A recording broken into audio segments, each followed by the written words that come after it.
नमस्कार दोस्तों, कैसे हैं आप। फिल्मी ताऊ यूट्यूब चैनल में आप सबका स्वागत है।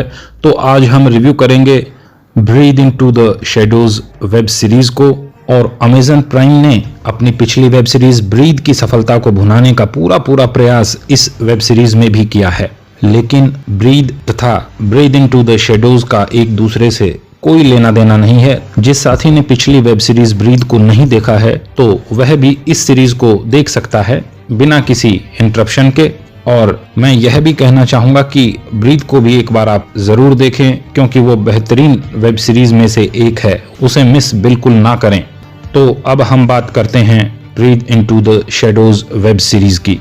जैसा कि आपको पता है, कुछ दिन पहले ही अमेजन प्राइम ने इसे रिलीज किया था और बड़ी हैरानी की बात है कि कई साथियों ने तो इसके रिलीज होने के 4 घंटे बाद ही उसका रिव्यू दे दिया, जबकि मैं आपको बताना चाहूंगा इसमें कुल 12 एपिसोड हैं जो 40 से 45 मिनट के हैं और कुछ एपिसोड तो इससे भी लंबे हैं। यूं कहिएगा कि 9 घंटे आपको चाहिए इस वेब सीरीज को देखने के लिए। और जिन साथियों ने 4 या 5 घंटे में ही इसका रिव्यू कर दिया, तो पता नहीं वो कितना सटीक होगा या उन्होंने किस सोच के साथ उसका रिव्यू किया है, ये आप बेहतर जान सकते हैं। तो हम बात करते हैं इसकी स्टोरी लाइन की।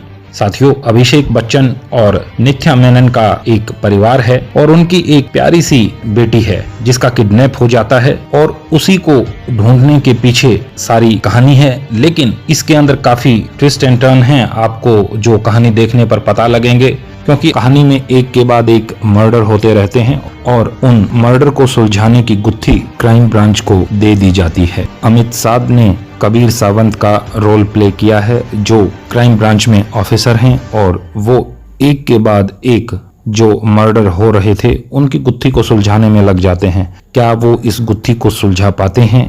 क्या कातिल का पता लगता है? और किडनैपर ने किडनैप क्यों किया, किडनैपर कौन है, उसके पीछे उसका मकसद क्या है, ये सब जानने के लिए आप वेब सीरीज को देखें। मैं इस बात की गारंटी लेता हूं कि आप निराश नहीं होंगे। और अगर यहाँ पर मैं कुछ भी आपको अगर बता दूंगा तो वो बेईमानी होगी और आपका मजा भी किरकिरा हो जाएगा। अब बात करते हैं अभिनय की।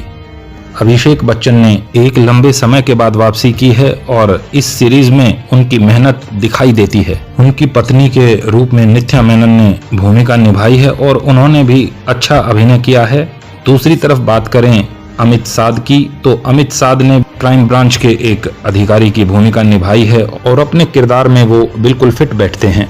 दूसरी तरफ सपोर्टिंग एक्टर की बात की जाए तो उसमें हरिकेश जोशी ने अच्छा काम किया है, श्रीकांत वर्मा ने भी उम्दा अभिनय किया है। साथ में मैं आपको कहना चाहूंगा, जो मेघना का किरदार है वो वाकई में सबको प्रभावित करेगा। मेघना एक हैंडीकैप्ड लेडी है और जब जब वह स्क्रीन पर आती है तो अपनी प्रेजेंस छोड़ कर जाती है।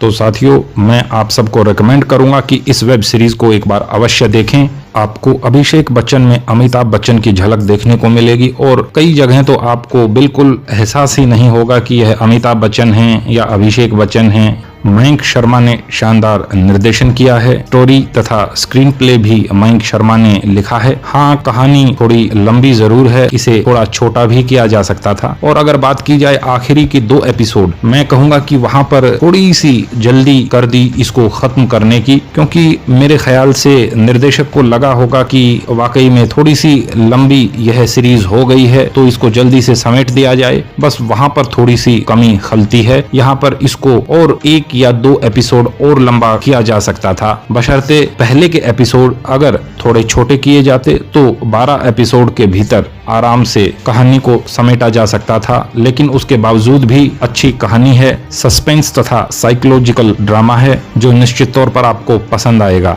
तो साथियों, अमेजन प्राइम पर जाएं और वेब सीरीज को देखें और मुझे बताएं कि क्या आखिरी के 2 एपिसोड और लंबे होने चाहिए थे या नहीं। और जो भी आपके क्वेश्चन हो, क्वेरीज हो, आप कमेंट बॉक्स में डाल सकते हैं। मैं आपके लिए इसी तरह की इंटरेस्टिंग न्यूज, व्यूज, रिव्यूज लेकर आता रहूंगा। तो आप सबसे रिक्वेस्ट है, फिल्मी ताऊ यूट्यूब चैनल को सब्सक्राइब करें, लाइक करें और ज्यादा से ज्यादा शेयर करें और बेल आइकन को जरूर दबाएं, ताकि जब भी रिव्यू अपलोड हो तो आपको उसकी सूचना तुरंत प्रभाव से मिले। So please do like, subscribe and share. Good day.